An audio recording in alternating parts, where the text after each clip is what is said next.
This conference will now be recorded.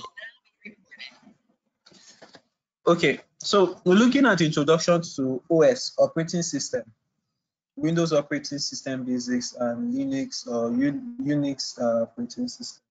Now, the first we'll look at introduction to operating system. Now, many of you must have heard the word operating system. You say OS, install Windows OS, Linux OS. So, but what actually is an operating system? Now, for some of you who must have had a bit of basics of IT or computer science, they will tell you that, or computer, they will tell you that there is hardware and there is software. There are two types of components of the system. There is hardware and there is software. The hardware are the things you can feel, the things you can touch, the things you can handle, while the software are the programs, the things that run on the system that you cannot see. So we call that the software. Now, the operating system sits as a middleman to allow you interoperate with the hardware. Now, if you have a computer and there's no operating system on it, it will be useless to you because you won't be able to use the Bluetooth, you won't be able to connect to the network, you won't be able to type a document, you won't be able to send a mail if there's no operating system. So the operating system is what gives you that user interface to the hardware, user interface with the applications that you have in your in that particular system. So an operating system is a program that manages a computer's hardware, just as I've explained. So it provides the basics for application programs and acts as an intermediary between the computer user and the computer hardware. It acts as an intermediary between a computer user and a computer hardware. So that's what an operating system does. So it is what coordinates, allows you to be able to use or allows you to be able to make use of the computer devices or the computer hardware. So that is what we call an operating system. So it's usually the resource manager because it's what ensures that the resources are available for you. The resources are available. So whatever it is you want to do, you want an email, you want to send an email, you want to use an application, the operating system is what serves as that intermediary that ensures that there's efficient distribution of resources.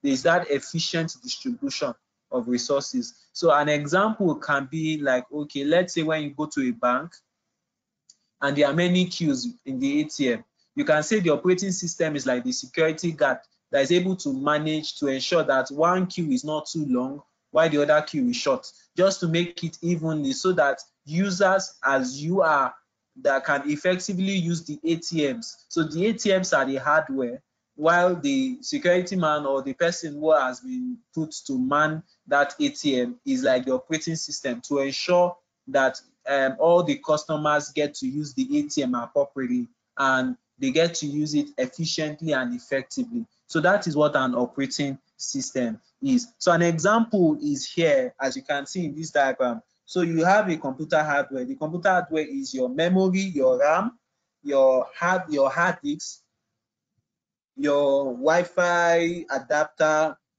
your memory, your CPU, all of these things constitute your hardware. So the operating system is what sits between the hardware and also your applications. So you have your text editor, your compiler, your Microsoft Word, your Excel, your Google Chrome, all of them sit at the system and application. So they are all installed into an operating system. So that operating system is what is sitting on the bare metal, on the bare hardware. So that is where an operating system fits. And this is where you now see users. Users are interacting with these applications, with the operating system.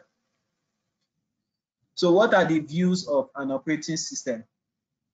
Now, to you as a user, you see the operating system as a user interface that you interact with.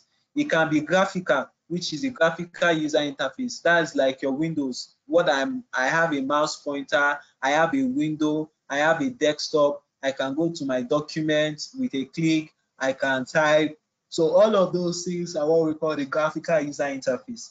But the CLI, what you just see is a command prompt. You will see a more like a command prompt or a terminal where you can just type commands. There is no mouse, there is no graphics. That is what we call the CLI.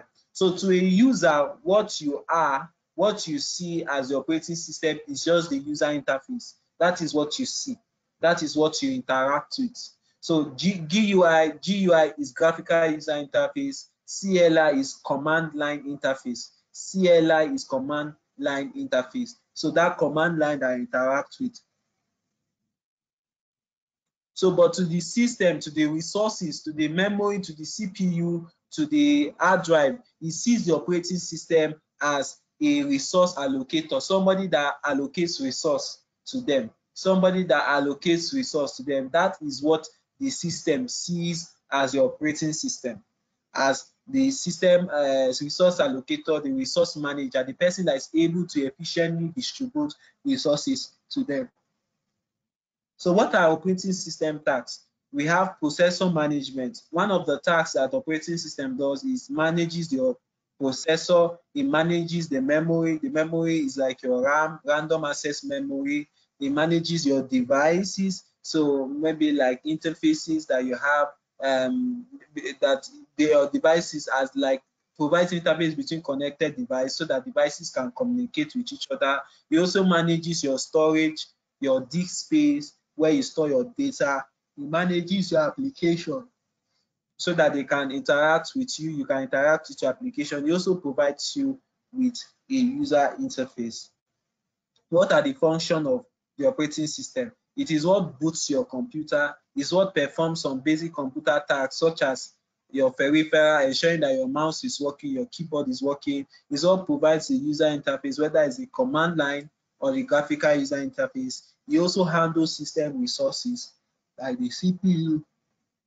It also provides file management, error handling. So there are so many functions of an operating system. Now, another thing also, key concept when it comes to system administration, when it comes to operating system that we must understand is what we call process.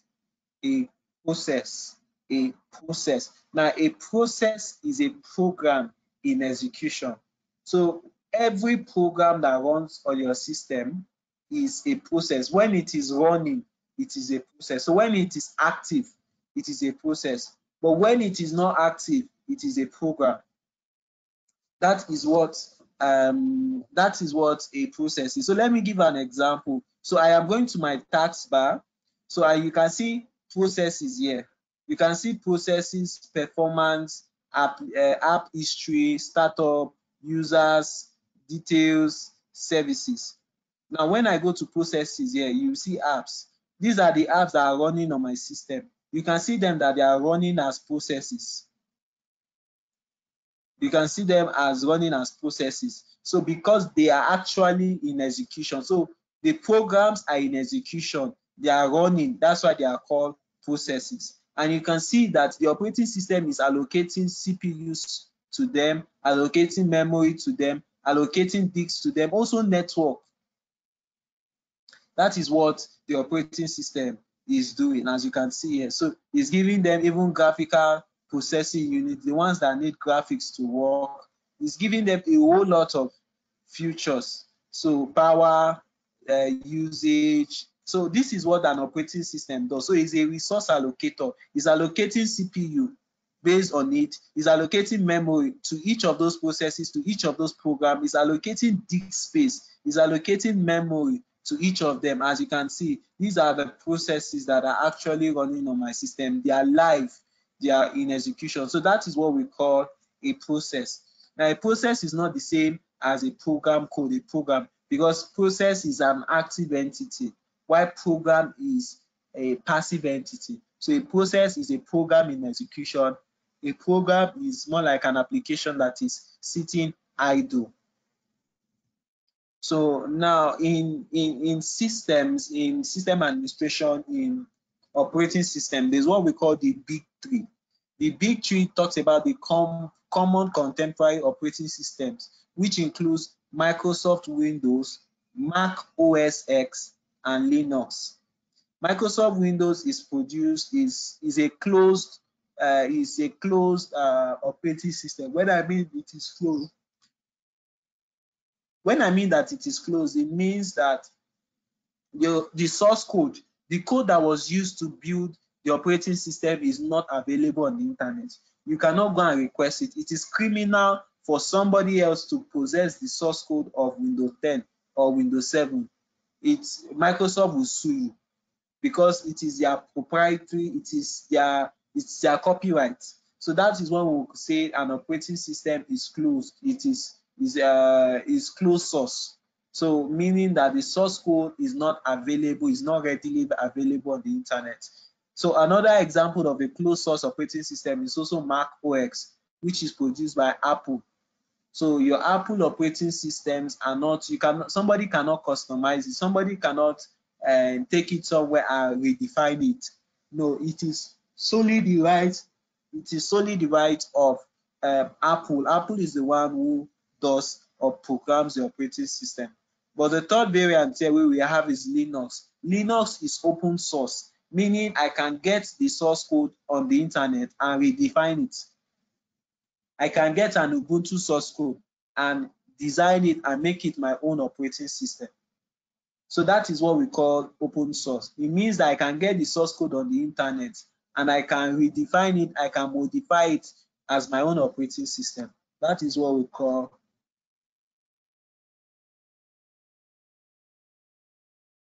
So Windows, I've given a bit of background to Windows. So Windows is created by Microsoft and is actually the most dominant operating system in the market. And the latest version is Windows 10. So Windows 7 has gone end of life. Windows 7 has gone end of life, and Windows 10. We even have for the desktop edition. So for Windows, there are two editions. There's a desktop or PC edition, personal computer edition, which is meant to be run on laptops, meant to be run on desktop. And there's a server edition. The server is meant to be run on servers.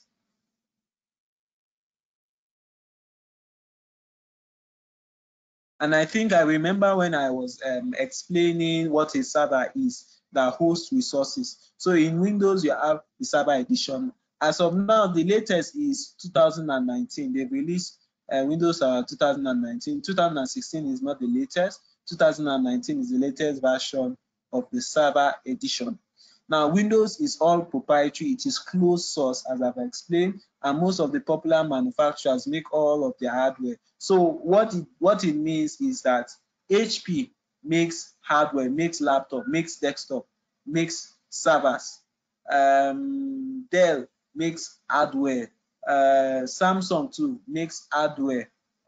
Which other manufacturer? Acer makes hardware. All the laptop variants, Toshiba, they make hardware, but they built those hardware for the operating system as Windows to run on it. So Microsoft is actually a software company that produces or designs and builds operating system, while likes of HP are hardware companies that build hardware for users. Now, Windows is the most vulnerable operating system to attacks because it is very widely used. It is widely used. So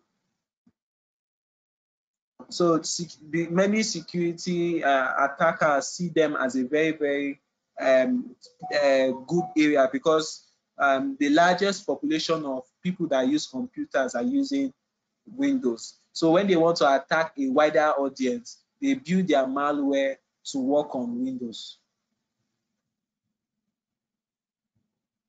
So the OS X, which is for the Apple has its variant, which they use on a MacBook laptop, a Mac system. So it is created by Apple, and the way it's done is based on Unix Linux.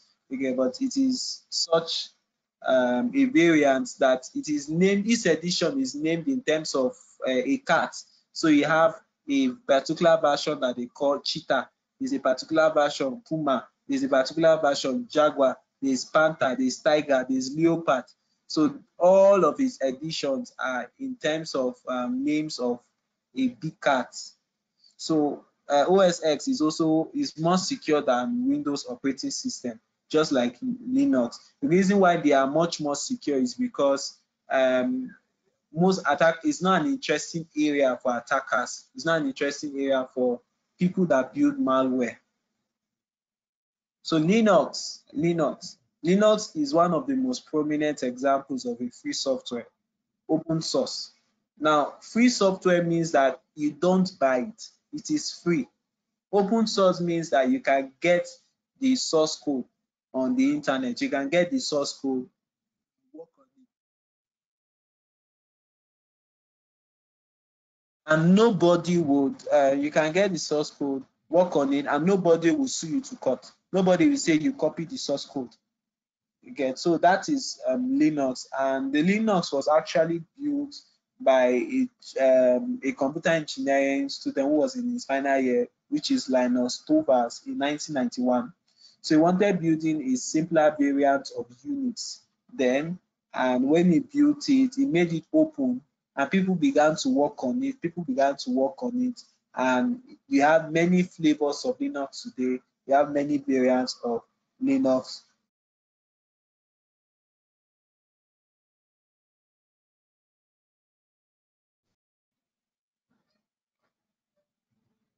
So Linux, Windows operating system basics. So we'll be looking at some of the basics. So Microsoft Windows, generally referred to as Windows, is an operating system based on GUI, graphical user interface. Means that it has Windows icons, menu, and pointing device. Now, Windows is a multitasking operating system, meaning that you as a user, you can run many programs. You can have Google Chrome running, you can have Zoom, GoToMeeting, you can have different applications running simultaneously on the same system. Now, as with all operating systems, it has input devices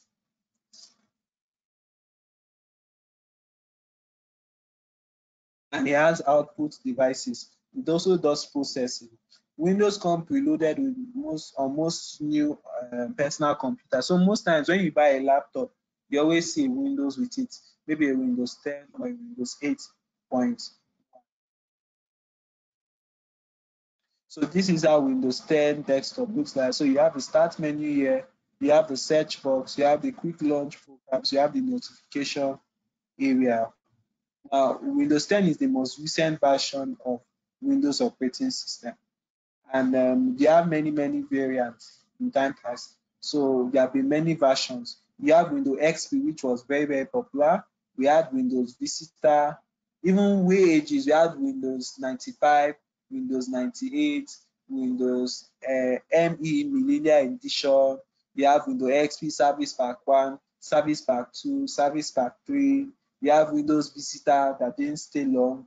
You have Windows 7, you have Windows 8, 8.1, and Windows 10. So Microsoft Windows has been an operating system that they evolve and they are innovative to ensure that customers get the best. Now, while other versions of Windows may mainly run on desktop, Windows 10 is also designed to run on tablets. So at a point in time, Microsoft's strategy was that they wanted to enter into the mobile business, mobile phone. So there was a time where they bought Nokia, and you have most of these Lumia phones that were built with Microsoft operating system. You had instances most times at that time where you will buy devices and they could be in tablet mode. Even Windows 10 can be built to work in tablet mode. Now, how is Windows 10 different from every other version? So you have the start menu. The start menu is different. Microsoft Edge was introduced. You have Cortana.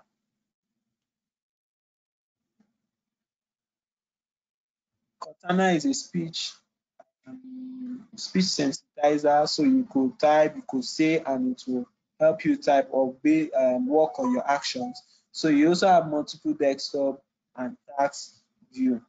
Now this is how the start menu is, but this is for whereas Windows 10 8 uses start menu to launch application, Windows 10 will introduce. So at Windows 8, if some of you could remember, this start menu disappeared.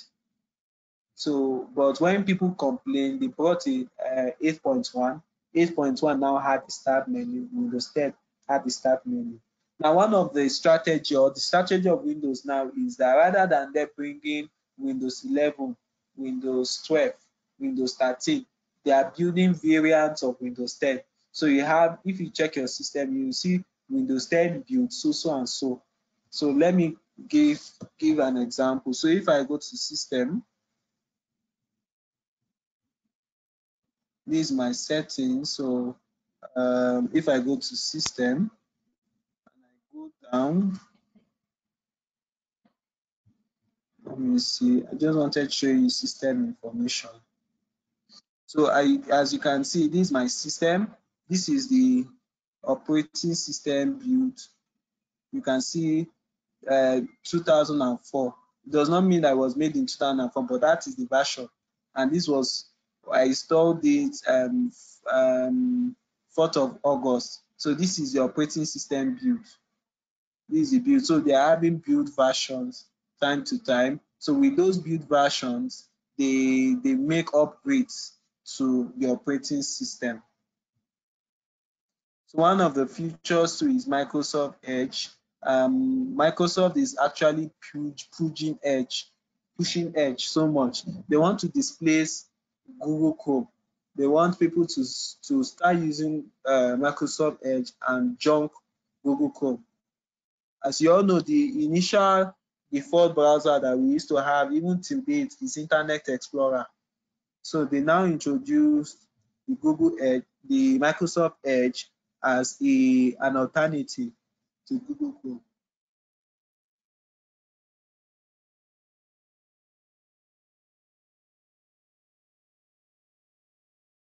So that's Microsoft Edge. So Cortana is similar to Google now. So you can talk to this virtual assistant. So Cortana is a virtual assistant that you could tell it, give it simple tasks, and it will help you execute them. You could also have multiple desktops. So if I do this, you see multiple desktop. You can see multiple desktop I have. So this desktop one that I'm using, this desktop two. Then I have multiple desktop whenever I use the last this particular button. So one of the interesting thing about Windows is also the directory structure, the folder structure. In IT, directory and folder actually means the same. Directory, folder actually means the same. So you can see here, according to the Windows directory structure, that you have the C drive. C drive is your hard disk, your SSD, your static, your solid disk, SSD disk. So it starts with the C drive. In the C drive, you have Windows, you have program files, you have documents and settings. Windows, you have System 32.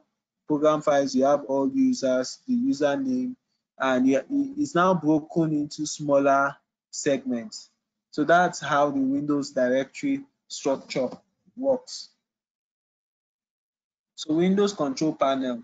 Now, the control panel is a component of the Microsoft Windows that provides the ability to view and change system settings. So if on the start menu here, I type control panel, so it is believed that any form of administrative function I need to do on my system, I should be able to locate it here, whether it is system and security, network and internet, hardware and sounds, programs, user accounts, appearance and personalization, work and region. So all of these are all resident in the control panel.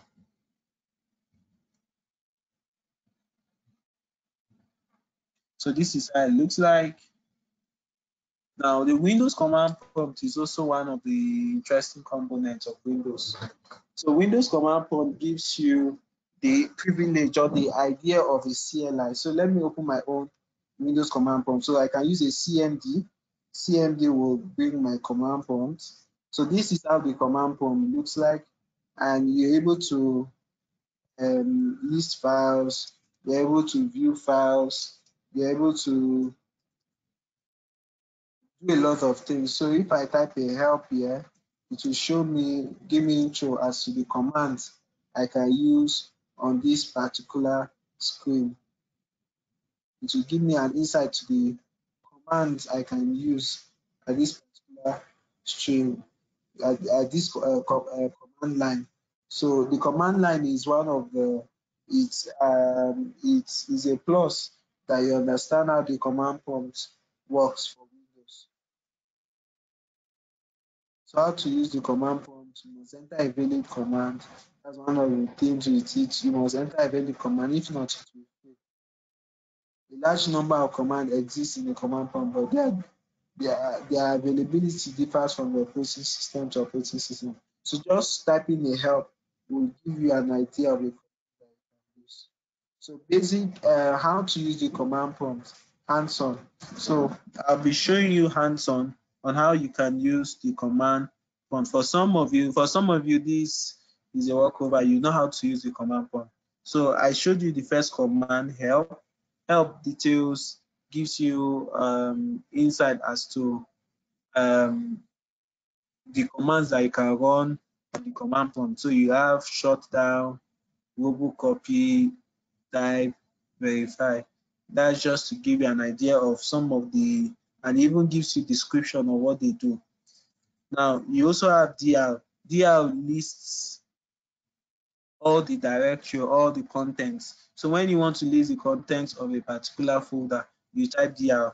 You also have CD. CD means change working directory. So if I want to change working directory to my desktop, CD desktop, and I do, I've changed, if I do PWD, it means print working directory. Okay, this should be for Linux.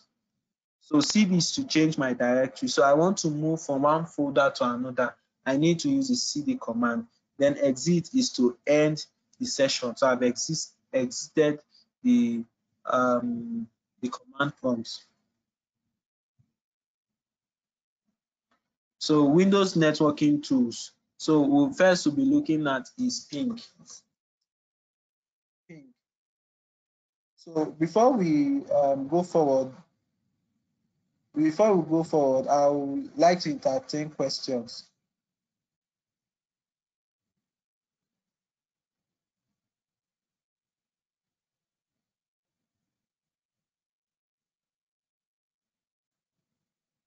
This conference will now be recorded. Networking tools you find in Windows. Now, the first is ping. Now, ping gives you that functionality where you can text connectivity. So if I say ping me, it means I mean you should send me a message. But ping works in such a way that where you are testing connectivity between point A and point B and backwards point B to point A. So if I ping a particular IP address or a particular host, it means I am trying to establish connectivity from my end to that device and I'm expecting a reply. So what if I want to know if you are hearing me or I am communicating, is based on your feedback. So I will send a message to you and you will give me feedback. So that is what ping is. So let me give an example. So if I do ipconfig is a command on Windows to check my IP configuration. So as you can see here, I have many adapters on my system. So ipconfig, Windows IP configuration. This is one interface, and this is the particular IP that I'm using. This is another interface, but it's not connected. So it's not connected. That's why it's not getting IP or it's not. It's showing me that it's connected. So you have my Wi-Fi. So I'm using Wi-Fi for this class. It tells me that this is my IP address. It tells me that this is my subnet mask and this is my default gateway. So for ping, I will try and ping my default gateway to see if I have reachability. So if I ping 192.168.168.43.1. So you see I'm getting a reply. So 143 is telling me that you can reach me and I can reach you. So that is what that means. And it uses a special protocol, which is ICMP, Internet Control Messaging Protocol. Message protocol is what it uses to ascertain ping, for ping to work. And this is an example. So another tool we'll be using for Windows networking is traceroute. So what traceroute does is that it gives you an idea of all the bus stops, of all the hops it will take you from to move from point A to point B. Let's say you want to travel, it will tell you of all the bus stops you need to go to.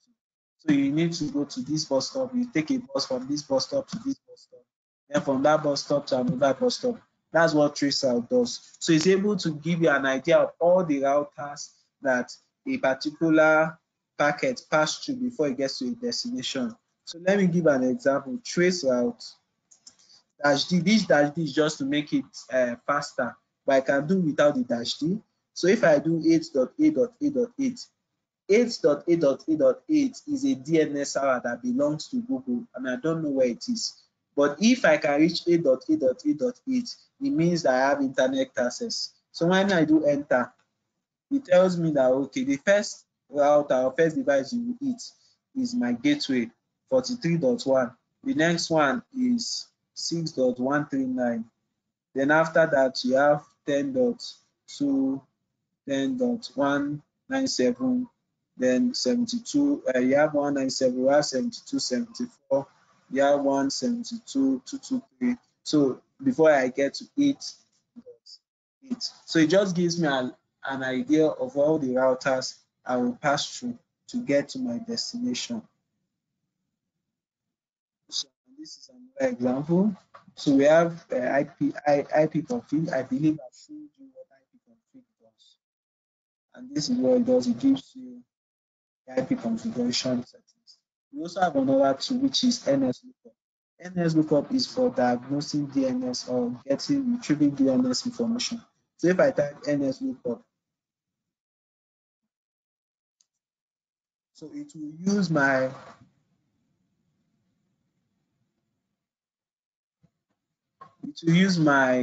DNS. So if I type google.com, it will tell me all the record of Google that it was able to fetch, yahoo.com.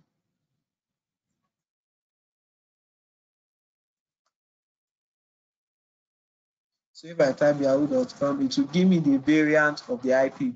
So remember when we're talking about DNS, that DNS is like your contact list on your phone that maps names to IP to phone numbers, but here it maps URL to IP addresses. So it tells me that for Yahoo, these are the IPs, these are their public facing servers. So any particular website you can try this NS lookup for. So we can try cnn.com.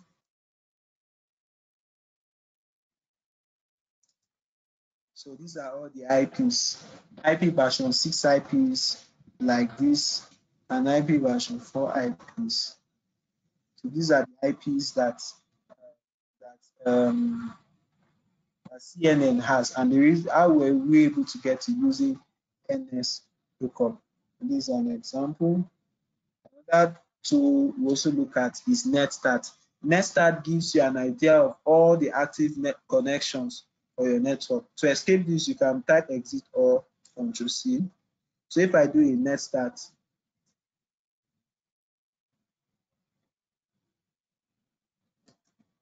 so it tells me all the connection that exist on my system, as you can see.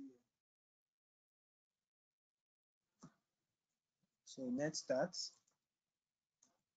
So you can see these are all the connections, TCP connections that exist in the system.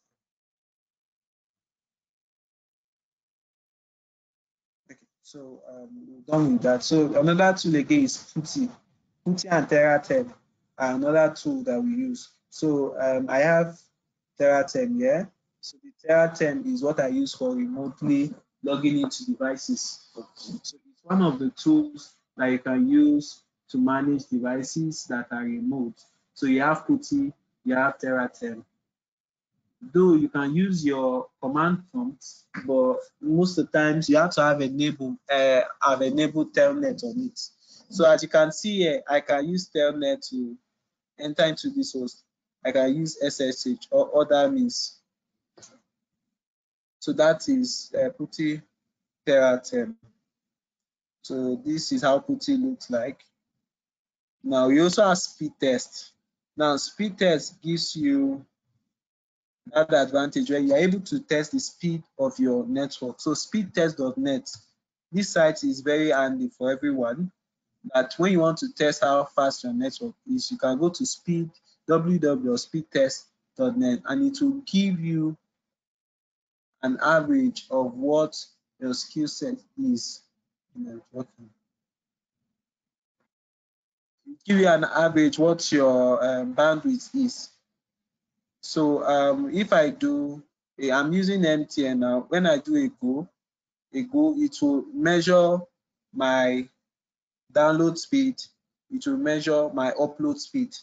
So as you can see here, it's telling me that I don't have more than 10 Mbps for download, 9.38 actually. So this is my upload speed. So you can always try the speedtest.net to test the speed of your internet, and it's telling me that it's actually 18 milliseconds for ping. So I can say I have 10 as download, I have 2 as upload. So this what Speedtest is. It's also one of the tools you can use, and this is how it is. So you have path ping.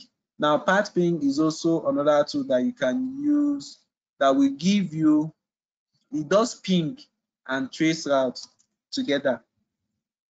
So path ping, you can all try this thing on your system when you are free. pathping.google.com. So this path ping will do a trace route and will now start pinging each of those devices and give you an idea of their results, of their of their latency, of the time it takes for you to get a reply. So that is what path ping is. So as you can see here, it's very, very detailed. So we also have route print. It will surprise you that your system also has a routing table. So if I do route print, it will show me the routing table of my system. I remember when we were talking about routing, that routing table is more like a database that gives that has an idea of where to forward packets to. So as you can see here, so it's telling me that if I'm going to a destination of 0 in subnet max or net max of 0, you should forward it to my gateway, and they call this the default gateway, and this is the IP address of my interface. So you have other routes also there that have been put on my system. So I can add the route, I can remove the route as wherever I wish.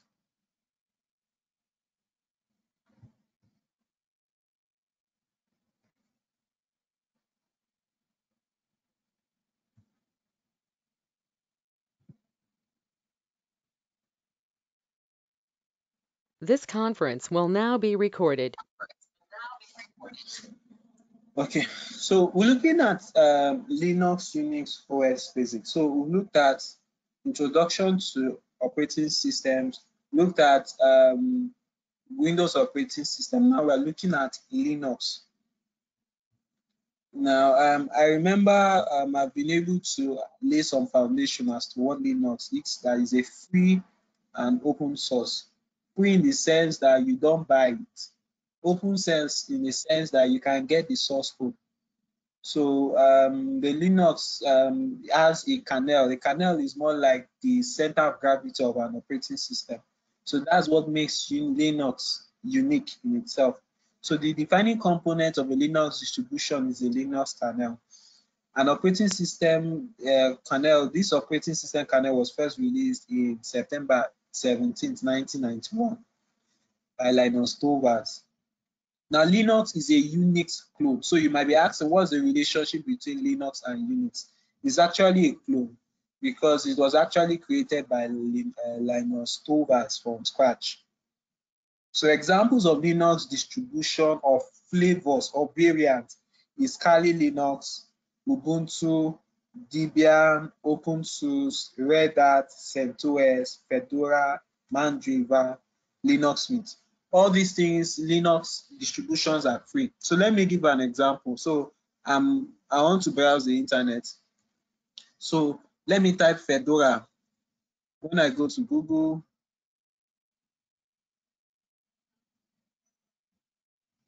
and I type Fedora. Now Fedora is one of the free operating system. So when I go to Fedora, I can download Fedora for free. So let me open this one. So it has a workstation and a server edition.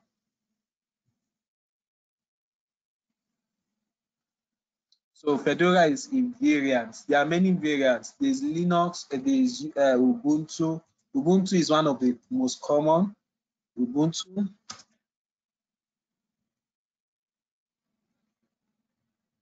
Ubuntu, I can download Ubuntu operating system. This is the symbol of Ubuntu. So these are just variants. I think my internet DNS is having issues with this Fedora. So, but this is an example of Ubuntu. So this you can download can download for free. They also do Kubernetes.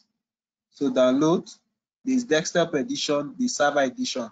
The server edition does not have GUI, it is just purely CLI.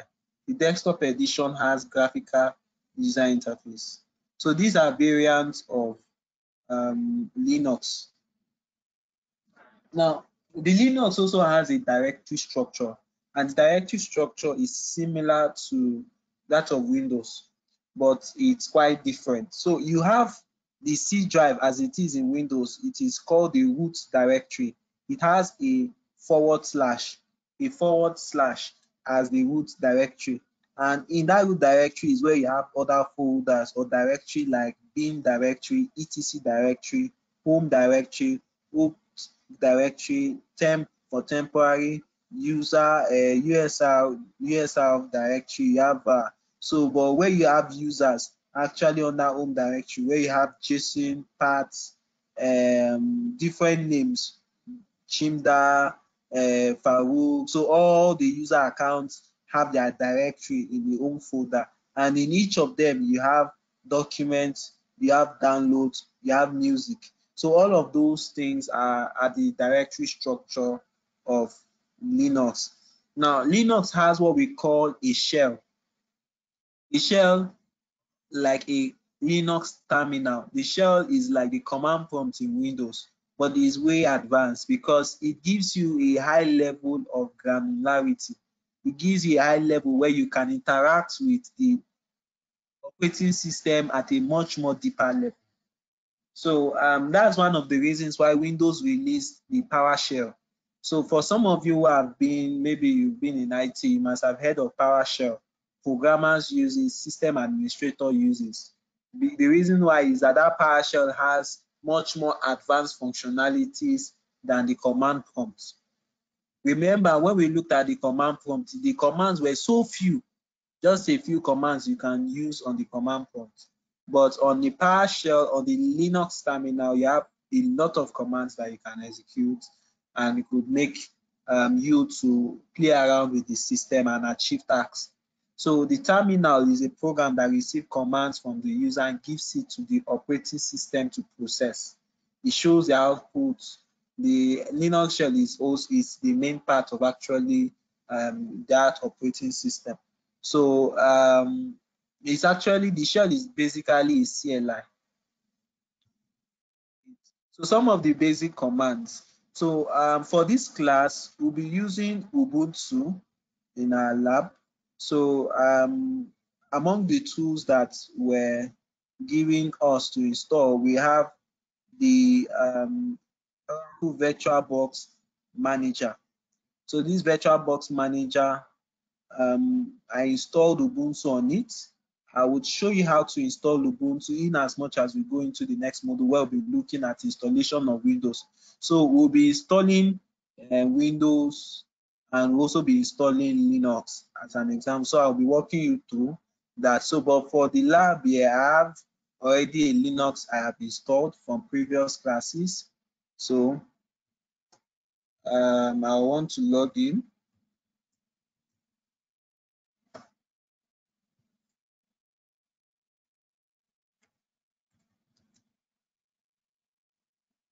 I hope I remember the password. Okay, so I remember. So I'll use that just as we did for Windows, we'll use it to play around for Linux. So one of the things I expect you to do is to install the VirtualBox. So there will be a Windows 10 image, there will be an Ubuntu image, there will be a Windows Server image so that you can play around with it. So for Ubuntu, this is how it looks like. This is how it looks like. So it has a GUI. That's why I have a mouse, I have trash bin, I have class.txt, I have December, I have different functionality. So when I click here, it will give me a menu where I can search icons. So I can type terminal. So terminal is what I need. So this is terminal. And as you can see, it's a command line terminal. When we are done with our network and we're doing systems at the other, we'll be looking at building a web server. So we'll be building our web server on Linux. So let me try the command. So the first command we have here is pwd, print working directory. So it's telling me that where am I? I am the root folder. Remember when we're looking at directory, Linux directory, then at the home folder, which is under the root directory. Then I have Ethnos. Ethnos is the user, so I'm under Ethnos. So when I do ls, it will tell me the list of folders or files I have in this directory, in this folder. Remember, directory and folder are the same thing. It's just a terminology. So they're just the same thing, folder, directory. So under the Ethnos user account or user directory, I have desktop, I have downloads, I have music, I have public, I have videos, documents. Now, when I want to enter into any of them, I'll do a CD desktop. So if I do a CD desktop or I do a dex, then tab will auto-complete.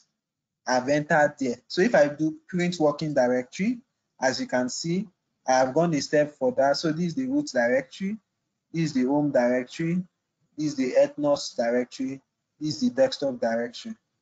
So when I do ls, it will tell me what is in my desktop. So you can see class.txt, you can see December. So if I check class.txt December, it didn't show trash because trash is an icon and not a file. So you can see class.txt and December. So with CD, I can move from one directory to the other. I can move from one area to the other. So if I want to go backward, I'll do a CD, then 2 dots will take me backward. So if I do pwd, as you can see here, when you compare this and you compare this, you will see that I've actually gone back. If I do a CD 2 dot again, you see I'm at home. So when I do pwd, you see I have gone back. So I have from desktop, I've gone to Ethnos. Ethnos, I have gone back to home. If I do ls, it will tell me all the things that are in home folder, only Ethnos. If I still want to go back, so I am here. So if I do pwd, so you can see I am at the root folder. These things are very, very simple. And when you get the recording video, you can try it out. So that's it. So I'm at the root directory. If I do ls, so you see other directories like bin, dev, mnt for mounting, root, run, var, you see home folder, cd-rom folder, media folder. So these are the folders that are available. So you also have make directory. So make directory. So let me go to the desktop. Home. Home is under it. I'm going to the desktop, Ethnos desktop. So once I put the full file path, I can jump from wherever I am to that path. So if I do pwd, you will see that is this path I have specified has actually been done here. So if I want to make that, I do mkdir. So what's the name of the directory? Maybe January. So I've made the directory. So when I do ls, you see January. So if I go down here, so you can see January as a folder. and this folder is working. So I just created a folder, as you can see. So if I want to remove this directory, I can just do rm remove directory January. You can see that January has disappeared. Okay, so that is for the remove directory. So to create a file, you use touch. So let's call this one, let's say attendance.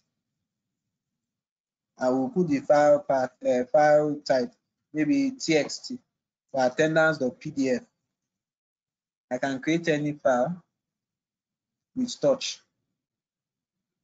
So you see attendance.pdf, but there's nothing inside. Nothing inside. So I've created a PDF document.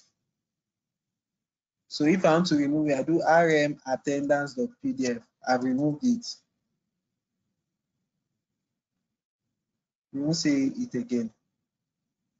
So that's as simple as it. These are basic commands you use in Linux. And one of the interesting things about Linux is that it is really all about navigating from one place to the other, creating files, deleting files, editing files.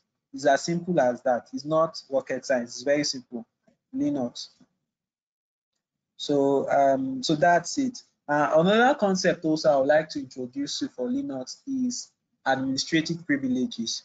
It's just like in your Windows machine, when you want to install something, it will ask you for run as administrator. So if I want to run this now, as you can see, it will say run as administrator.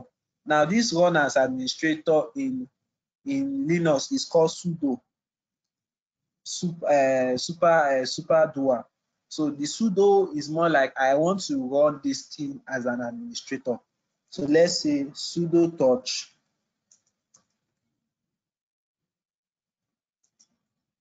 file.txt. So it's asking me for an administrator password. So because I am asking for administrator privilege, so I've issued my administrator password and it went. So for anybody to open it, it will also want to ask you, it's saying it's read only because I am not the administrator. So I use administrator privileges to create it. So it's just like in Windows where when an administrator creates a file, a normal user cannot edit or delete that file without giving it administrative privileges. So that's one. Another command that you should also be familiar with is the man. The man just implies manual. So if there's any command in Linux I don't know, I can do a man sudo. It will tell me what sudo is all about. Sudo edit, execute a command as another user. These are the synopsis or how you can use it. Sudo allows a permitted user to execute a command as the super user or another user as specified by the security policy. So it allows you to execute a command as the super user. So this will give you, if you want to read about what a command does, this man will give you that insight. So Q. So if you want to read about PWD, what it does, print working directory, it will tell you, print name of current working directory, print the full file name of the current working directory. So it just gives you that insight. So a Q will help me leave that that particular screen. So another command is also help. So if I type help here, it's telling me help command not found. So if there's any command I don't understand, I can do ls -- help. It will give me an understanding of what that command is, just more like an intro as to what it is.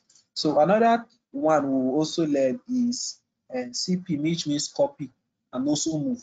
So let me create a folder, make directory. Let me say February.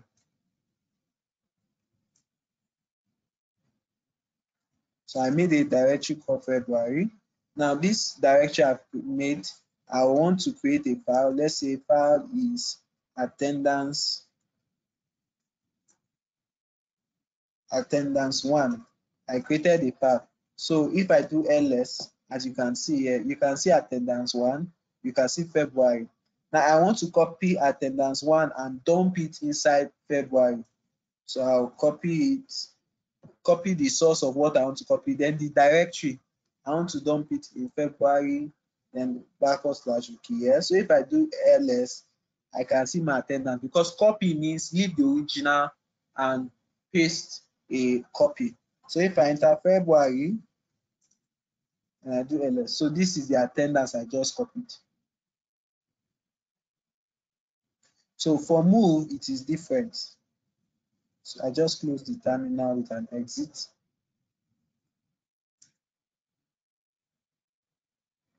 So for move, it is different. So if I do ls, okay, so let me enter the desktop. Let me move class.txt. So if I do mv class.txt, Linux is very case sensitive, so I have to put a capital C rather than a small. Then I want to move it to February. I've entered. If I do ls, you see that class.txt has disappeared. Now if I enter February folder, you can see class.txt. So I have actually moved the folder, the file, to that particular folder. So now we're looking at networking tools. So just as ipconfig is this thing in Windows, ifconfig is for Linux. So, but most of the times you need to install a networking tool for this these things to work. So it's telling you that if config not found, that I need to install this tool. And this guy must have internet access. It's asking for password. So could not this because of resource. It's actually locked. So, but if I install this tool, I'll be given access to this command. So they are net tools. For some of them, it comes pre-installed. For some of them, you need to install these networking tools. So it's if config. We also have ping. Ping works by default. You don't need to install any tool. So let me do. So, but if I want to still check my IP address, I can do IP address show. Okay, so that one is still not. Yeah, but check my IP address. Let me see if I come here. Wired settings.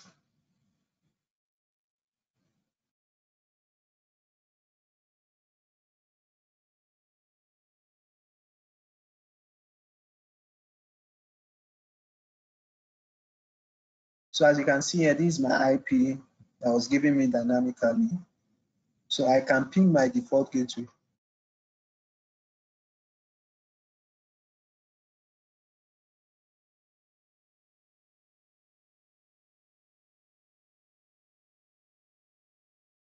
So maybe before net class, I will install the net tools so that we also exploit. So if I want to ping, my default gateway is 192.168.43.1. So you can see that it's replying. We've received values from Susan, so it's replying. It means that it can reach it. So ping is also a command to use. Traceroute also works. Netstat also works. Dig also works like this thing. Dig also works like NS lookup. So it helps you to get domain information from the internet.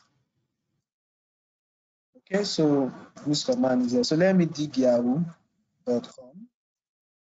So digging yahoo.com is telling me all the IP addresses that are mapped to yahoo.com. So when you go to yahoo.com, it uses one of these plenty IP address. So 1, 2, 3, 4, 5, 6, so that you can always have availability. So in much more technical terms, they call it CDN. They call it CDN. CDN is container delivery network. So it's more of a, I'm deviating now. So it's more of a one of the technologies that is used to deliver availability to ensure that your web servers are always up and the content is content delivery network.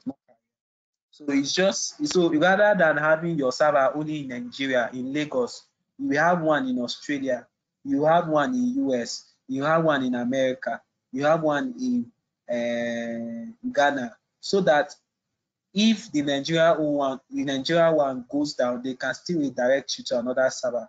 So the reason why you always see that Google is always up is because they work in a content delivery network where there are multiple servers that are serving you.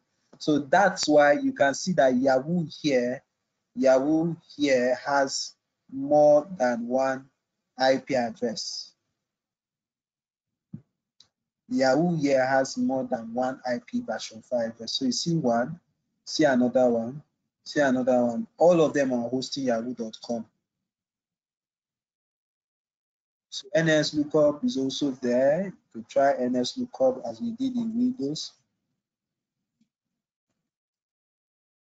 So let me say google.com. So these are the details for google.com. Let me say cnn.com. These are the details of cnn.com. If I say bbc.com, these are the details of BBC. So you can notice that most of them have different IP, just different servers. Okay, for BBC it's the same IP all through and a different IP version 6 IP. So I will exit that menu. So that's NS lookup. So route 2, it also has a routing table, just like routers, just like Windows 2. So because of the net tools, that's why it's still complaining. So I'll get it installed.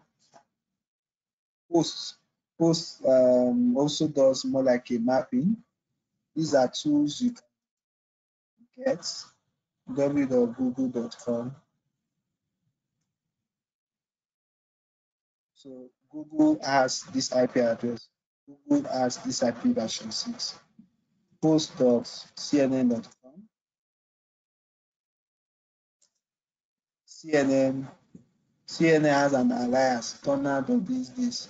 These are the IP. So in CNN, actually on the web, it has an alias, which is turner-tls.map.fastly.net. So those are two. So hands-on for Ubuntu. So some of the assignments I will be giving you, can try it out. Is to create a user account in the operating system. You log out, you log in with your user account, you create a directory, your name, you create subdirectories like mango, orange, banana, and you create text files in each of those. So in summary of module 3, we looked at introduction to operating system. We looked at Windows operating system. We looked at the Linux or Unix operating system. So it's time for questions.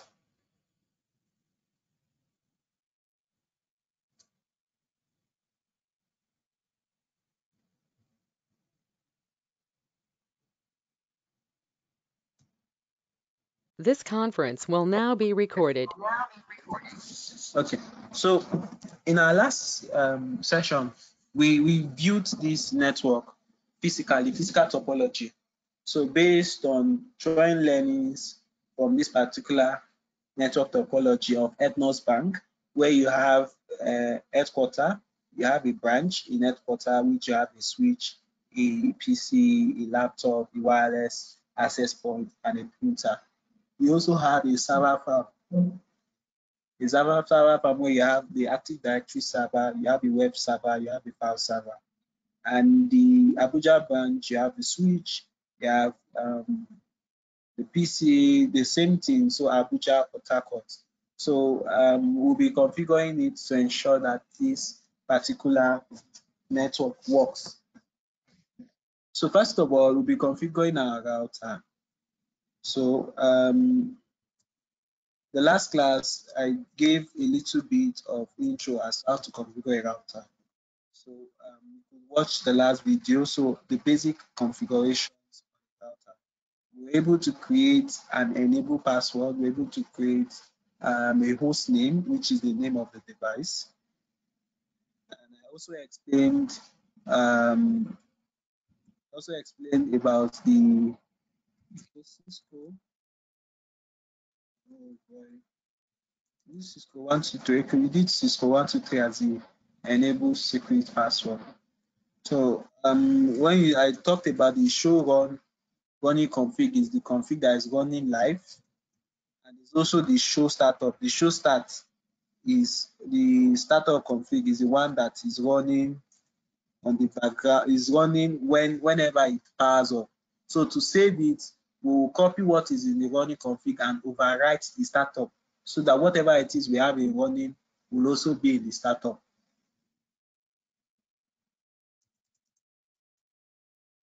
Okay, so now let's start our config because of time.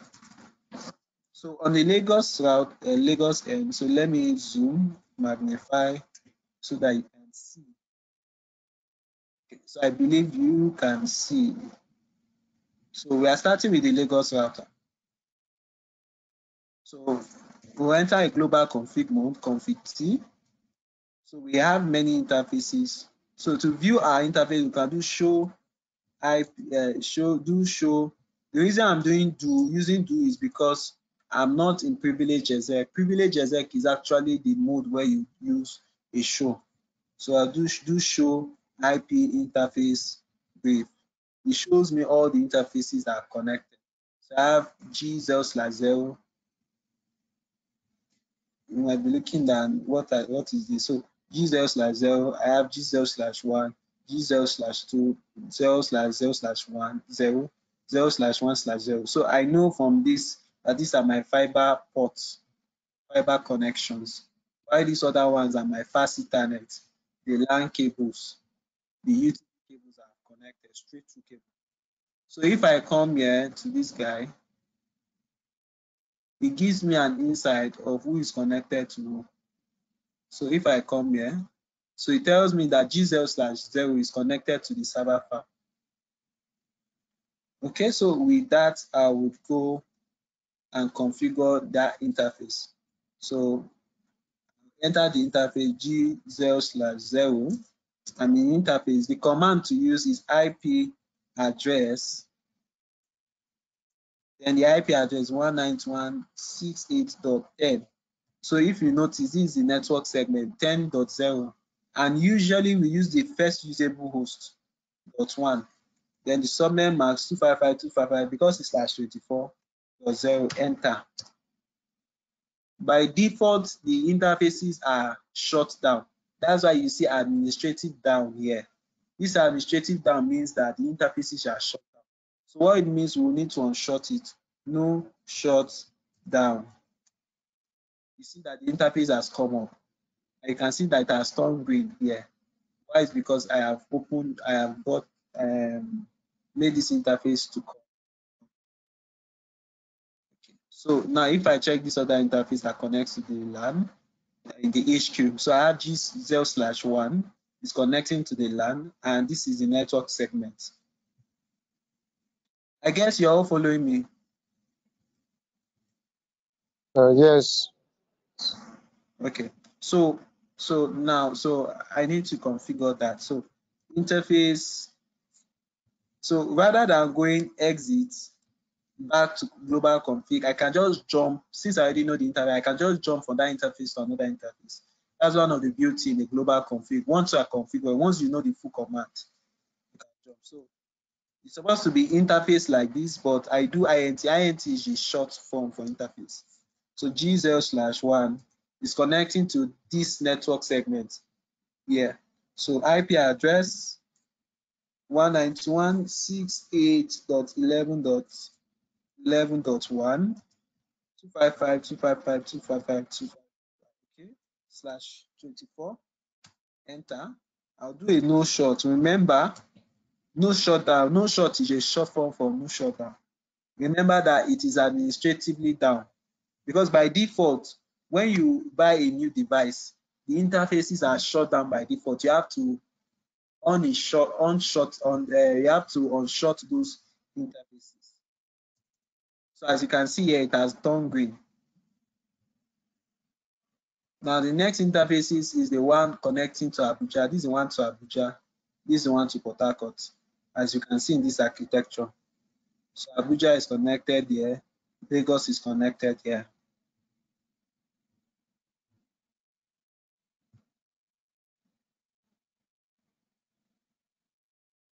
Okay. Let me zoom again. Okay, so I've zoomed. So let me see what this interface is. This interface is what? G0/0/0. Okay, this is my fiber port. So let me go back to my CLI, my command line interface. Okay, so I'm entering the interface G0/0/0. The IP address 1.1.1.1 because I need 1/30 means there are two usable hosts. For some of you who has gone through the IP addressing and subnetting video, you will see how to subnet and you'll be able to understand that /30 means two usable hosts.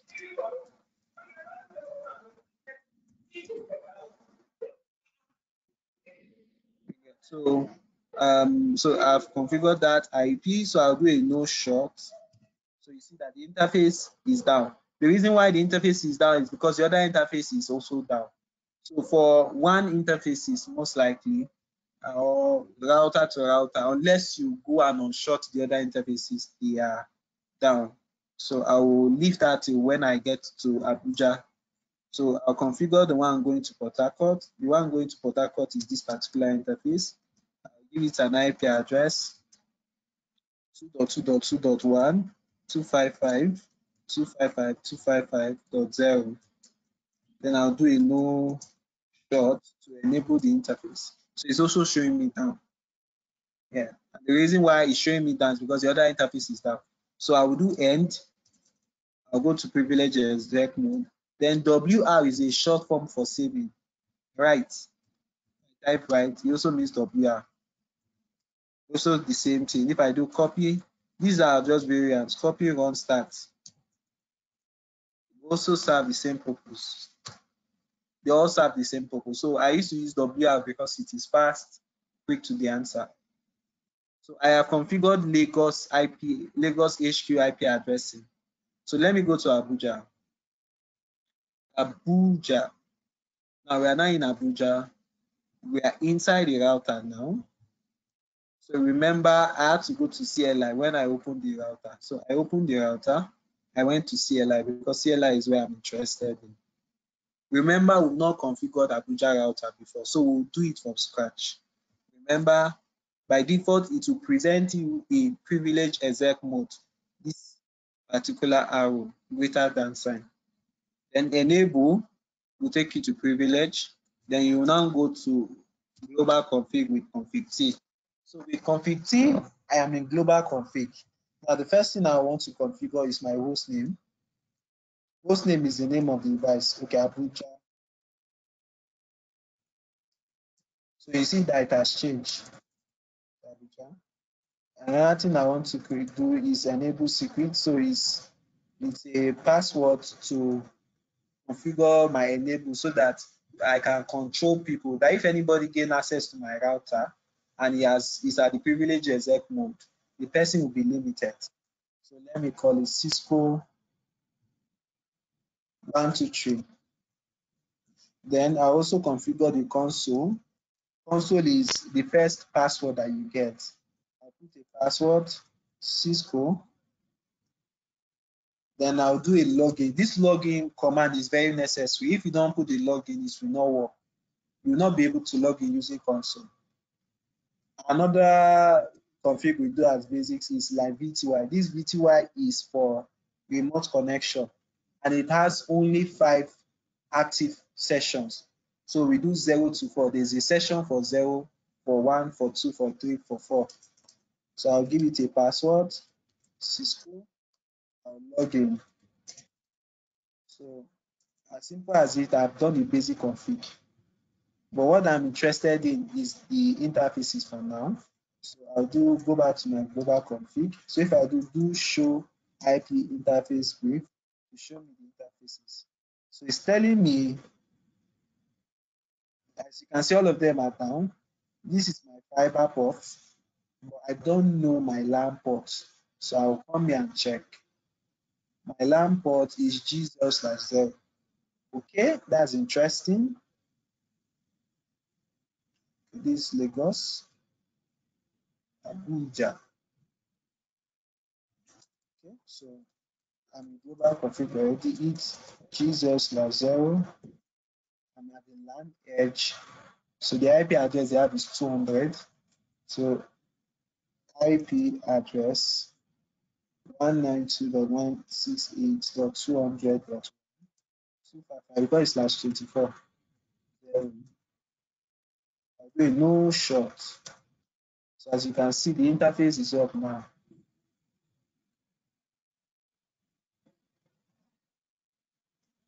Interface is up. Now I go to my this fiber link, IP address. Remember that it's in a one network, 1.1. So this will be 1.2. Since this is 1.1, 1.1.1.2, 255.255.252. This is a /30. But when I do a no short, so observe the no short I'm doing is bringing up the two interfaces. So you see that it's up.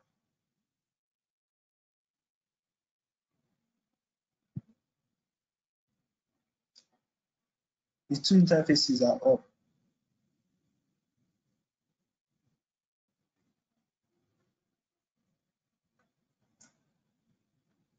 Okay, so let me save my config. I've saved Abuja. Now let's go to Port Harcourt. So we're in Port Harcourt right now. Okay, so Port Harcourt router has not been configured. Let's configure the basic. Do enable. We'll go to global config mode. Put a host name PH. One of the beauty of the Cisco iOS, the operating system where you are configured is that you can use tab, you can use question mark. So question mark will give you all the commands that are possible. Tab will auto complete your command for you. So I've changed the name to PH. Okay, and now let me go to the interface G0/0. I know it should be 0. Then I'll configure the IP address 192.168.255.255.255.255.0. Then I do a new short. So you see the interface is up. I also did that for my fiber link. So it's a 2222 255.255.255. That's a /30 and no short. So you see that both interfaces will come up now. I end and I save. So what have we achieved? We've been able to configure all the interfaces on these guys, on these particular guys. That is what we've been able to do. Okay, so what's next? Now let's go to our LAN. I think we've assigned IP addresses to this guy. So when you come to desktop, because it's a server, you can assign IP statically because in a server farm you ought to use static IPs. So we have 191.68.10. Let me give this 10. Subnet max default 255. We're not using DNS, so it's saved already. That's for the AD. The AD is 10.10. The web server, let me give you 10.20. 6, 10.20.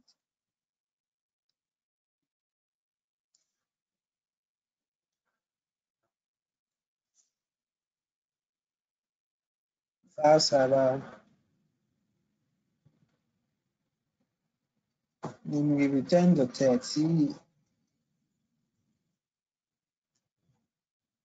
Okay, I needed to put default gateway. Default gateways are very key because that's the exit out of the network, and that will be our router, this interface. So I also need to configure the rest to have a default gateway. It's very key in every network that you have a default gateway. If that network is to communicate with external body.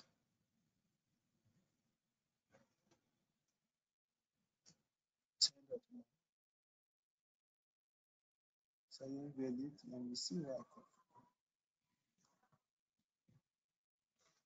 192.168.10.1.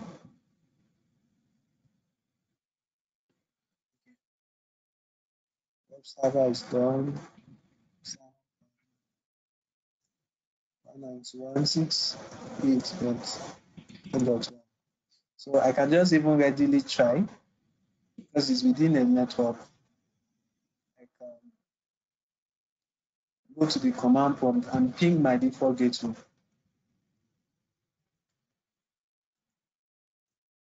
Default gateway, remember, is the router. See, it's replying. I can ping other guys. So let me ping 20. I'm pinging the web server. Let me ping 30. I'm pinging the file server. So I've statically assigned IPs here. Now, one thing we want to do for the LAN is to give them IP dynamically. Also configure the wireless. So let's look at the wireless. This is the wireless. To power it up, you carry this and plug.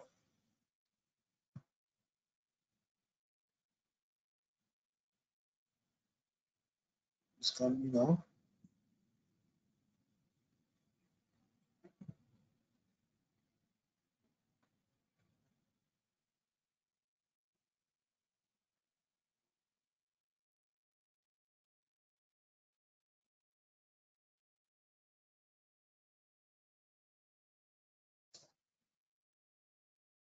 Okay.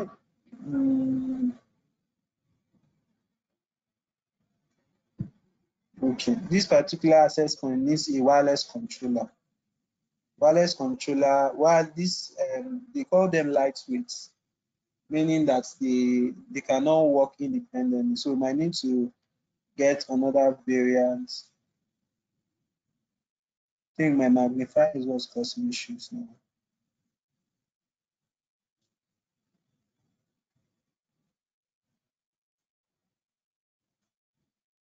Okay, so we need to get another wireless device.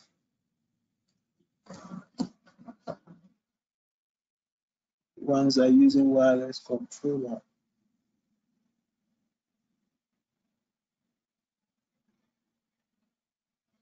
Okay, let's see this one, access point.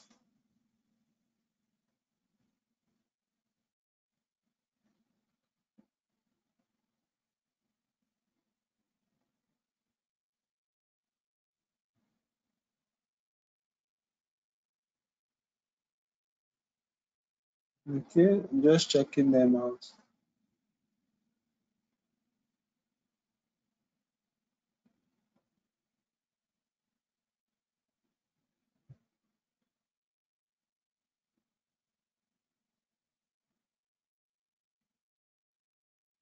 Okay, maybe we'll come to the wireless later. Okay, sir. Yeah. So, let's continue. So, we want to configure DHCP. So the idea of the DHCP is that guys on the network, let me delete this one. Guys on the network will be able to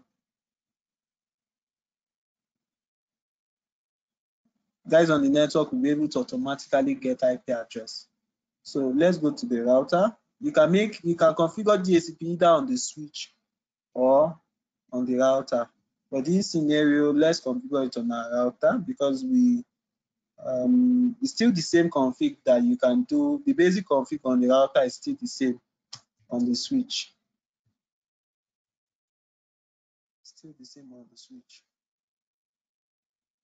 So let me configure the DHCP. Now let's enter the locus route. Cisco. Hello, sir. Yeah. Which type of switch can we configure the DHCP? Any switch, any managed switch. This switch, though I've not configured this switch. Okay, so let's configure it on the switch. I'll configure it on the switch. We'll test it. It's just our time that I'm looking at. As I said, we configure on the switch, we test it. Configure on the router, we test it. Okay, so this one are just within the LAN of making a switch a DHCP server or a router a DHCP server. Okay, I also need to do static routing and test it. We need to do dynamic routing. So we need to be very fast because of time. Yeah, so for switch, I'll do the basic config. Let me just run through this, still the normal config. I'll put a host name. So let me say HQ switch. Okay, I configure and enable password.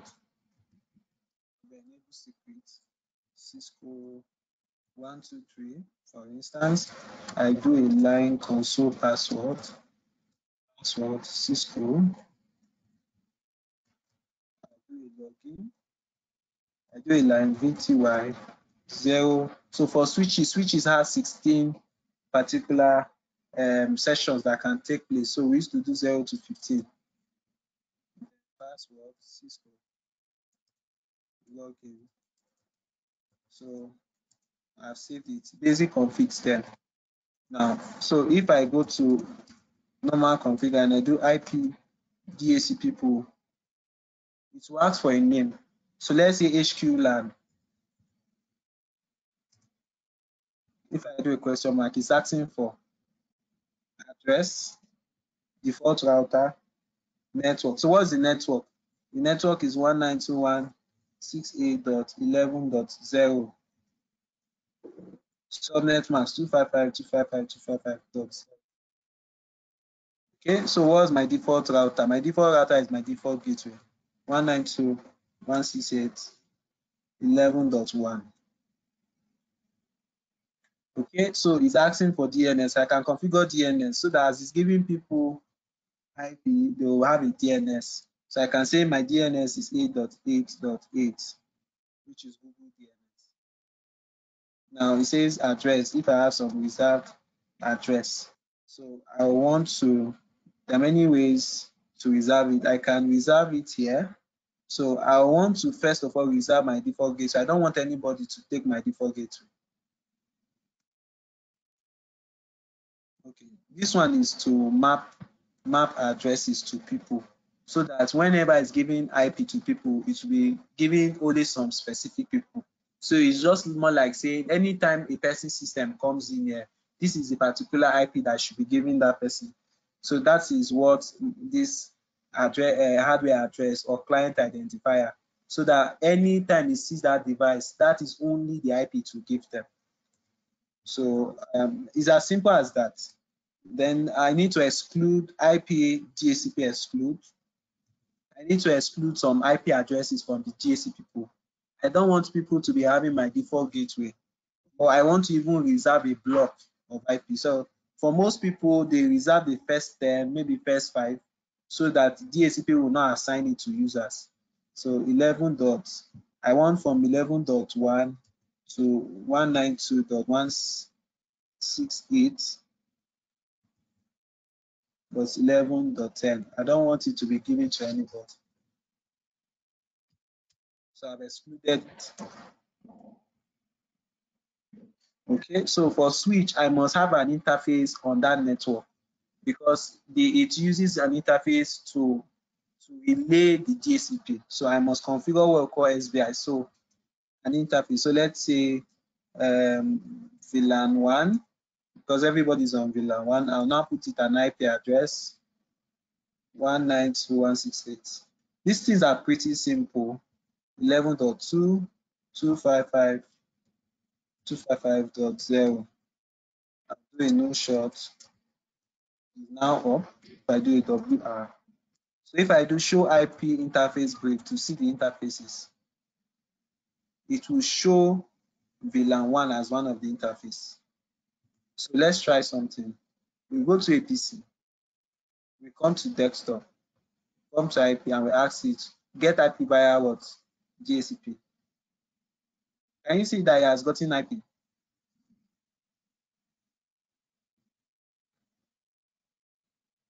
Hello?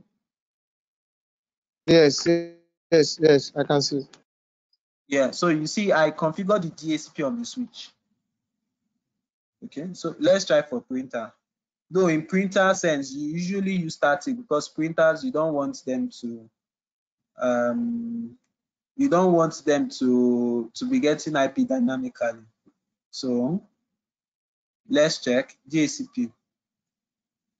See, it has gotten, so it's getting it in serial.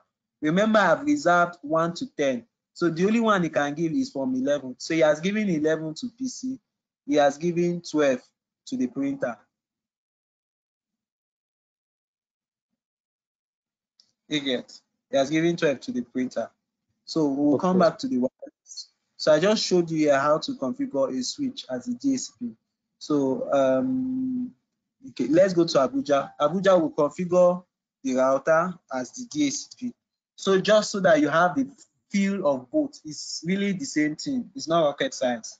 So in Abuja now, I'm putting my enable console password here. Enable, then my enable secret, which is 64123. So in Abuja router, I want to configure DHCP for the LAN users on the router. So I do IP DHCP pool, but Abuja ABJ LAN. Okay, so network, what network are we using in Abuja? Okay, we're using 192.168.200.0. I'll put my subnet mask. I'm using a /24. Okay, who is my default router? The router himself, but I need to put it as a default gateway. 200.1. Okay, and DNS2. I want someone to, if I want to browse, I put 8.8.8.8. Okay, so I'm done with the config, but I need to exclude IP addresses. So IP DHCP exclude. So I need to exclude the first 10 so that I can use it. It will not give somebody an IP that has already been used. So I'm reserving some IPs that I can play around with. I'm reserving the first 10. That's what I've done here. Let me save. So, okay, let me go back to the LAN. Go to the desktop. IP configuration. I ask for IP. Can you see it's working? I configured on the router and it's also giving IP. Okay. I go to the printer. I do the same. The interface is the interface. I request for IP via DHCP. It's giving it work.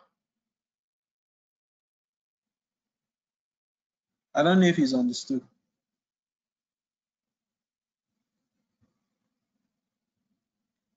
So let me do that same for Port Harcourt.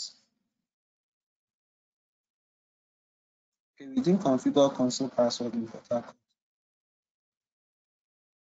Okay, let's configure them. Enable secrets. Enable secrets Cisco 123. Okay, line console 0.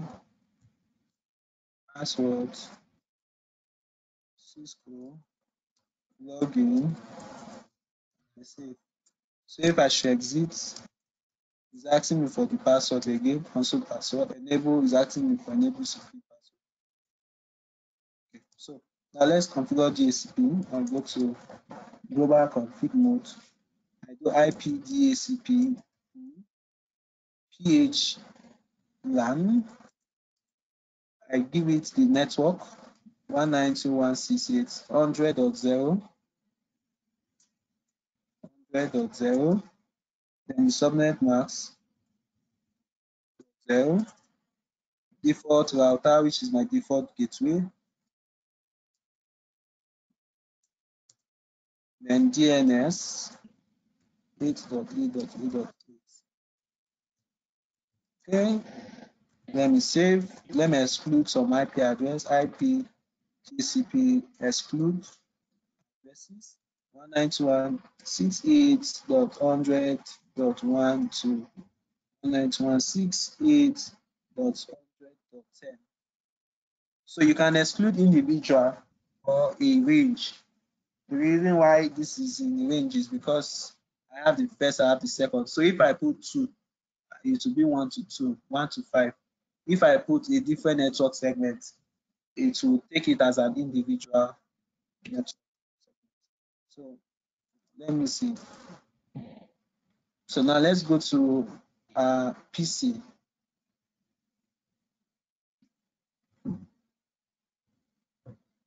Gotten IP printer. Usually in corporate networks in production, you use static IP on printers. Don't use DHCP for printers because you know those printers, you need to add them to systems. And if they are using DHCP, the IPs can change and you will be having issues connecting to the printer. Okay, so apart from the wireless, which we'll come back to, we'll set up IP config for these guys for each of the network segments.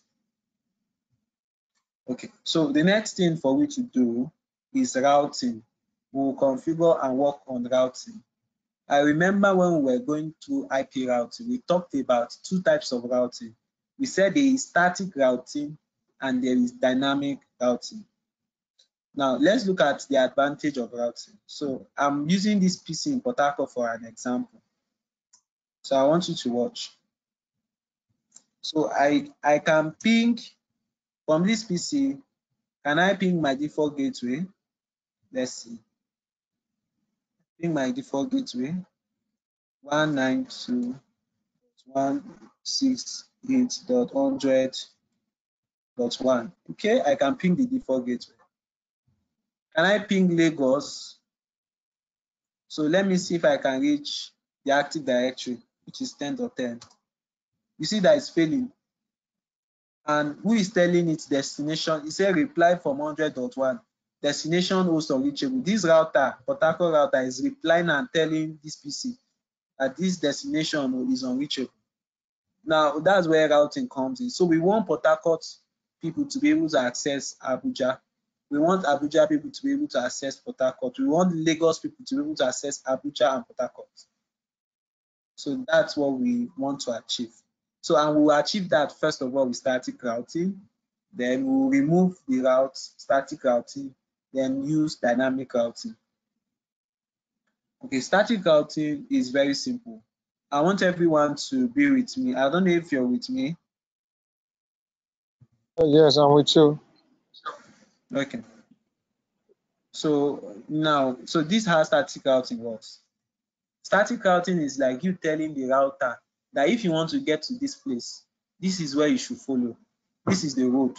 So we're going to tell this router that if you want to get to Abuja, forward it through this interface because that's the exit, or forward it to the IP address of Abuja. So there are 2 ways. You can forward it through this interface, just forward it through this interface because the only person at the next end is Abuja. When you push it through this interface, it must surely get to Abuja, or you push it directly to Abuja's interface. So that's what we'll do. So we'll say that if you want to reach this network segment, push it to Abuja. If you want to reach Port Harcourt segment, push it to Port Harcourt. Lagos is already with it. So Port Harcourt will tell you if you want to reach Lagos, push it here. If you want to reach Abuja, push it to Lagos because I don't have a direct connection to Abuja. Abuja, if you want to reach Port Harcourt, push it to Lagos. So that's what we will tell the router, and this is how we will tell the router. I have many interfaces open.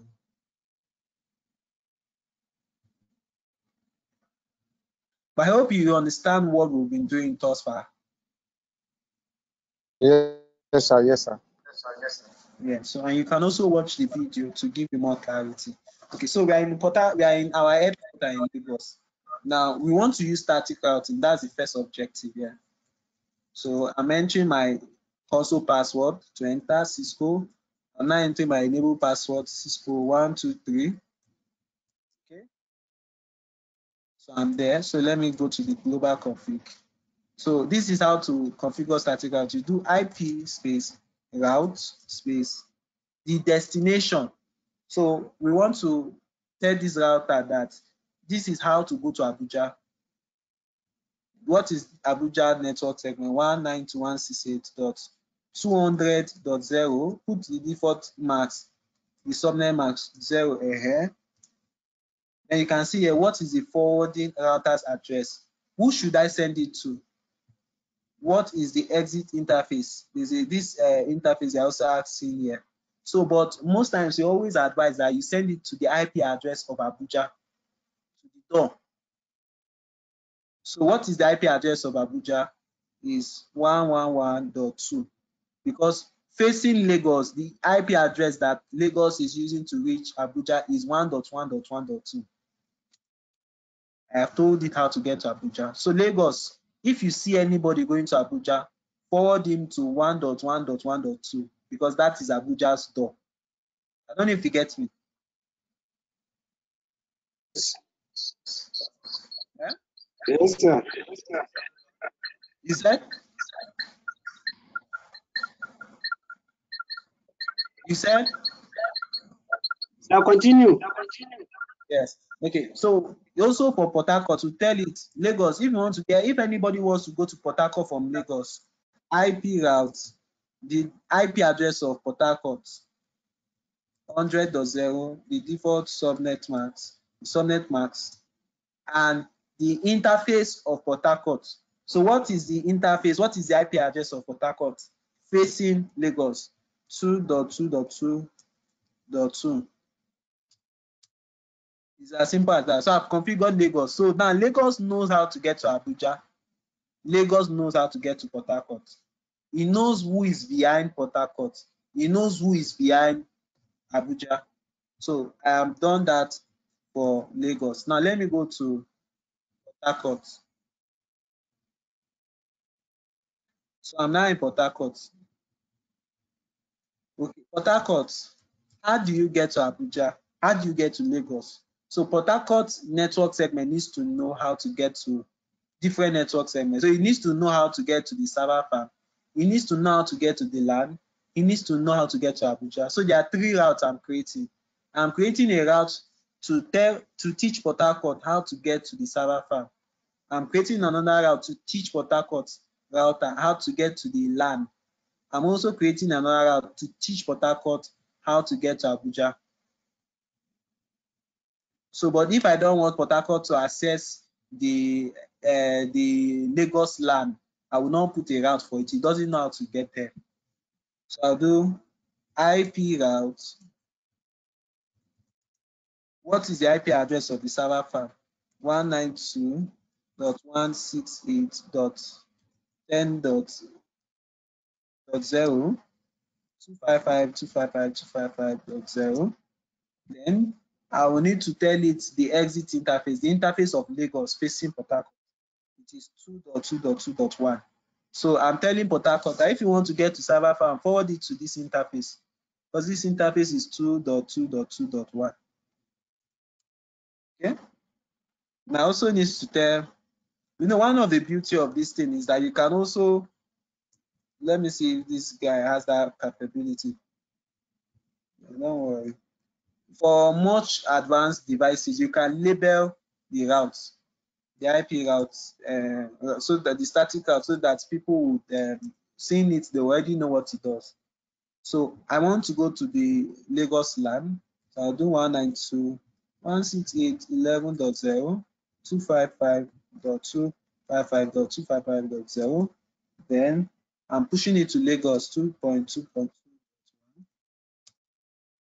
I need to also teach Port Harcourt how to get to Abuja.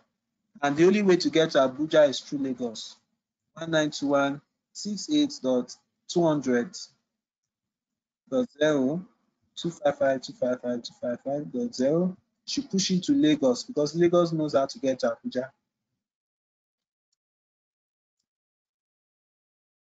So that's the I've configured Port Harcourt.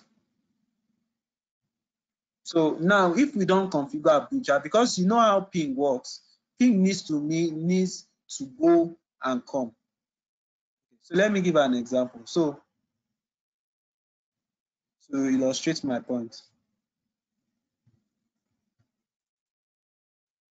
let me ping Lagos 192. Let me ping the Active Directory 10.10.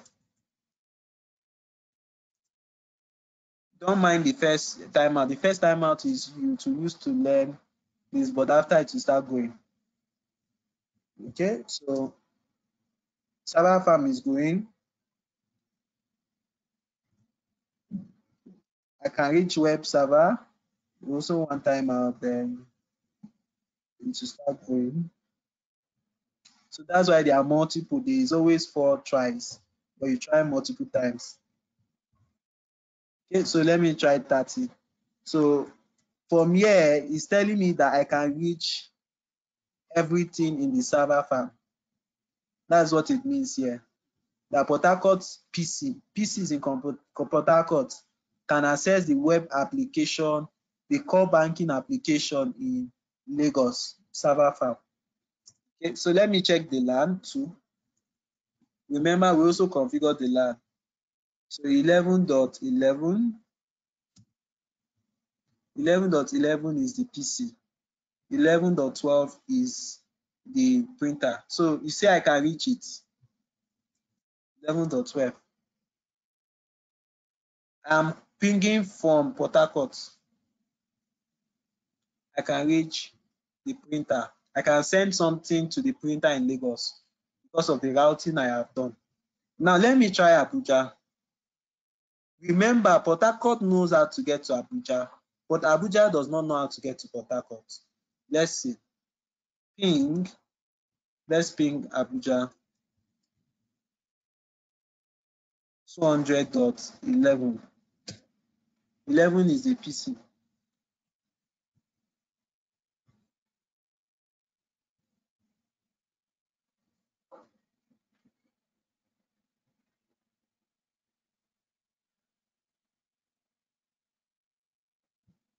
So you see that it's not going. Why? It's because Abuja does not know how. And ping is a go and come. So we'll go to Abuja router. And we'll teach Abuja how to get, or we'll show Abuja how to get to Port Harcourt. And what is it? It's just to tell you that if you want to get to Port Harcourt, push it to Lagos. IP route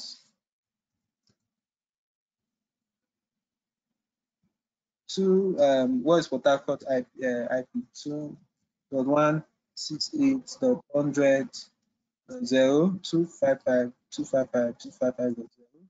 There was the Lagos IP 1.1.1.1. Okay, so I have just put one route and let's try.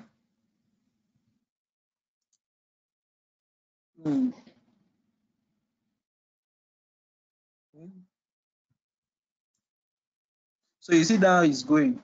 The reason why is that Port Harcourt knows how to get to Abuja. Abuja knows how to get to Port Harcourt. Let's try for the printer.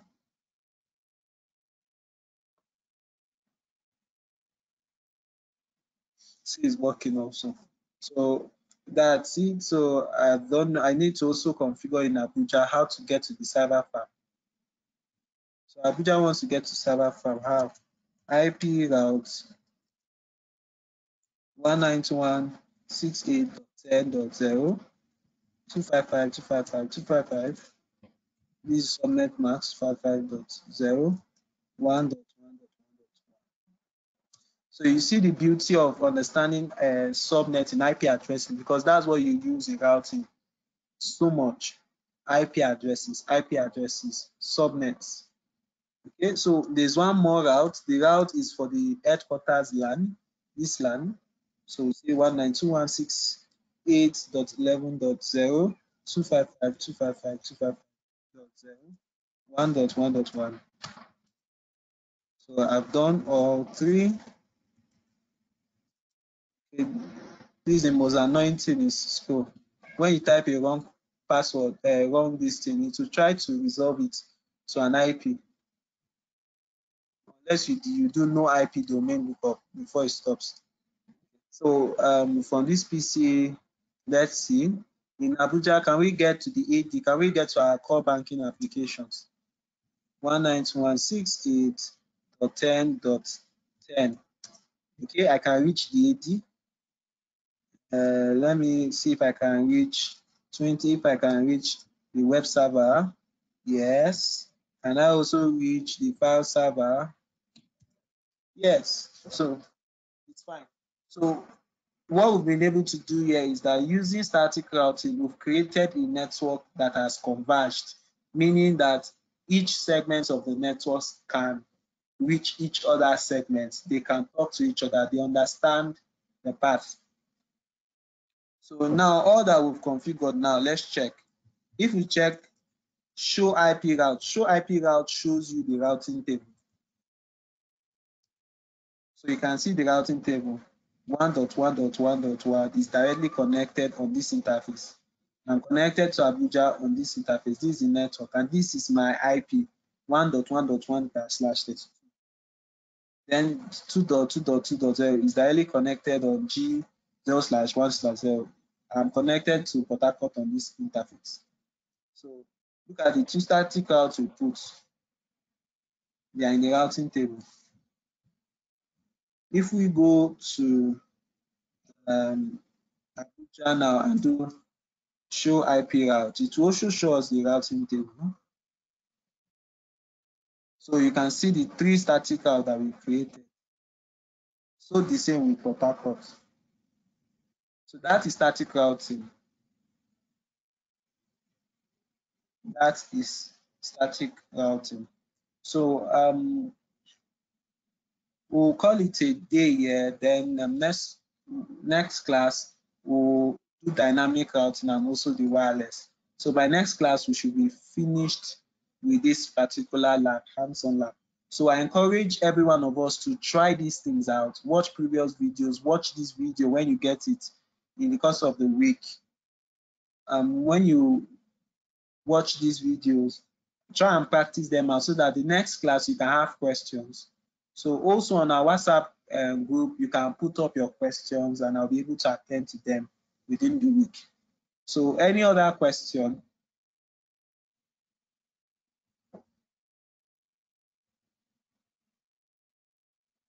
Is there any other question?